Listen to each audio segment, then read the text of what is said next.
So starting off this recipe, I'm adding in 2 cans of garbanzo beans, making sure they're drained, and then I'm going to be rinsing them as well. And if you wanted to, I know a lot of people will save what they call the aquafaba, which is the liquid from the can of chickpeas or garbanzo beans, whichever. They're all the same to me.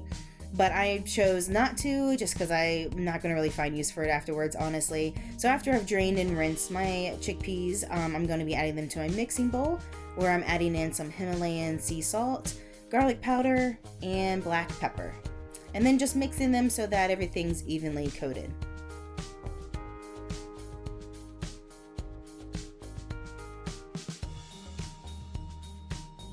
Adding my seasoned chickpeas to my air fryer sheets, I'm just going to evenly spread them out so that they're not too close together and there's enough room for the air to circulate throughout the sheet. Setting my air fryer up to the fry mode and cooking it for about 10 minutes at a temperature of 385, and it should get just the right amount of crispiness on the outside while keeping the inside nice and tender.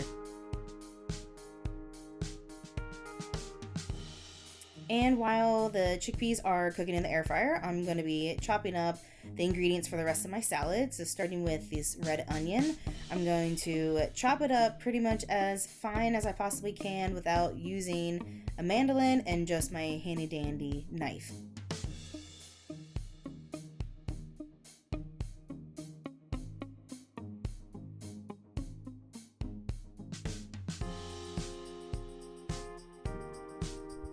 I've been loving using red onion, but red onion, especially when it's so thinly sliced, I don't know what it is, but it just adds so much flavor to every salad, and then that bit of crunchiness is just perfect.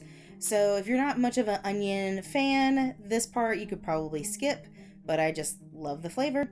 And then taking some radishes and chopping them up, this is going to add a lot of crunch, but also really nice color to this Asian salad.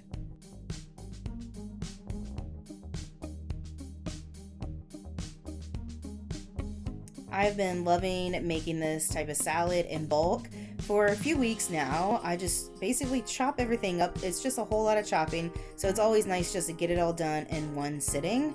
And then with one huge Napa cabbage head, I gotta take it off by the leaves because it's just so ginormous. And slicing this also as thin as possible, and then if I can't get it thin enough, I'll just chop it into small bite-sized pieces.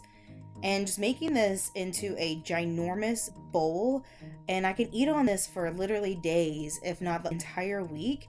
And then even my husband will eat some. I can cook this into a stir fry, so you don't have to eat this salad as a salad. You can totally heat it up, eat it with rice.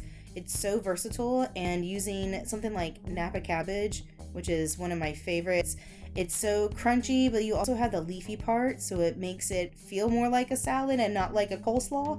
So you could definitely use this recipe in more than one way. And I love using zucchini in place of cucumber. Most times cucumber kind of gets a little slimy after a while. It doesn't really hold up as well, but zucchini is amazing raw or cooked. So that's one of those versatile ingredients in the salad where you could keep it as a salad or go ahead and cook it up into a stir fry. So again, chopping this into really tiny pieces, and it really adds another layer of crunch and a beautiful green color to the salad.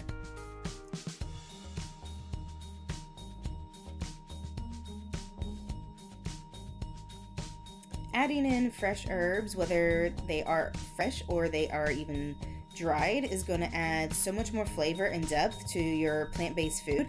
So for this recipe, I'm adding in a ton of cilantro because why not? It's amazing. I love cilantro so much, but this is of course optional for those who just can't stand cilantro. I don't get why people don't like it, but that's just me. And then adding in a bushel of scallions. This is going to add another layer of more like an oniony flavor, but just a little different and totally different texture.